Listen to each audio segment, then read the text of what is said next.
Welcome to Black House Tales. Let's begin our story.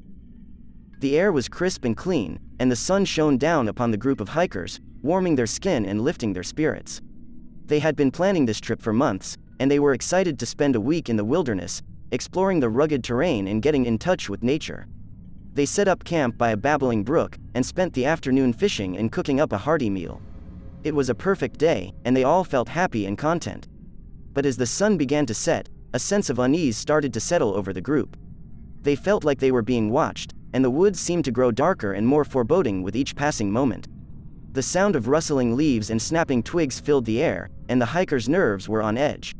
As they sat around the campfire, trying to shake off their unease, they heard a blood-curdling scream pierce the night. They jumped to their feet, adrenaline pumping through their veins, and raced towards the source of the sound. They found their friend, Mike, lying on the ground, covered in blood, with deep, claw-like scratches on his face and arms. Panicked, they started to pack up their things, desperate to get out of the wilderness and seek help. But it was too late. They were being hunted, and the Skinwalker was closing in. The creature was a shapeshifter, taking on the form of whatever animal or person it desired. Its eyes glowed with an otherworldly light, and its skin was as black as coal. It moved with an eerie grace, darting in and out of the shadows, and taunting the hikers with its unearthly howls. As the group tried to outrun the creature, they quickly realized that the Skinwalker was always one step ahead of them. It seemed to know their every move, and it took pleasure in toying with them, picking them off one by one. First, it took Sarah, the youngest of the group. She had wandered off on her own, thinking she could outsmart the creature. But it was waiting for her, and it pounced, dragging her into the shadows. Next, it took Jack, the strongest of the group. He had tried to fight the creature off, but it was too powerful, and it tore him apart with ease. As the hikers tried to come up with a plan, they heard a voice calling out to them from the darkness. It was a woman's voice, soft and gentle, but with an underlying sense of danger. They cautiously followed the voice, hoping that it was a rescue party or someone who could help them. But when they reached the clearing, they were greeted by a sight that chilled them to the bone. There was a woman standing in the center of the clearing, but she was not what she seemed. Her eyes were black, and her skin was as cold as ice. She smiled at the hikers, revealing a mouthful of razor-sharp teeth. They realized too late that they had stumbled upon the Skinwalker's lair, and it was toying with them, leading them straight into its clutches.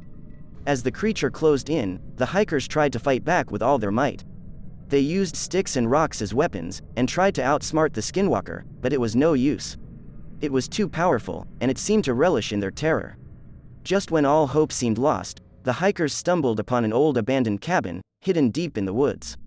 It was their only chance, and they ran inside, locking the door behind them. But the Skinwalker was not deterred. It circled the cabin, howling and scratching at the walls, trying to find a way in.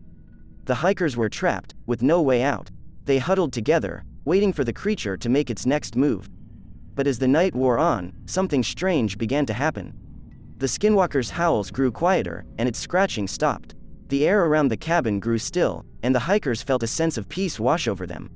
As the sun began to rise, they cautiously stepped outside, not knowing what to expect. But the Skinwalker was nowhere to be found. It had disappeared, leaving the hikers shaken and bewildered. They never spoke of their encounter with the Skinwalker again, but the memory of that terrifying night stayed with them for the rest of their lives. And every time they ventured into the wilderness, they made sure to watch their backs, knowing that the shape-shifting creature could be lurking just out of sight. I hope you enjoyed this story. Subscribe to the channel so you don't miss the next one. Thanks for watching.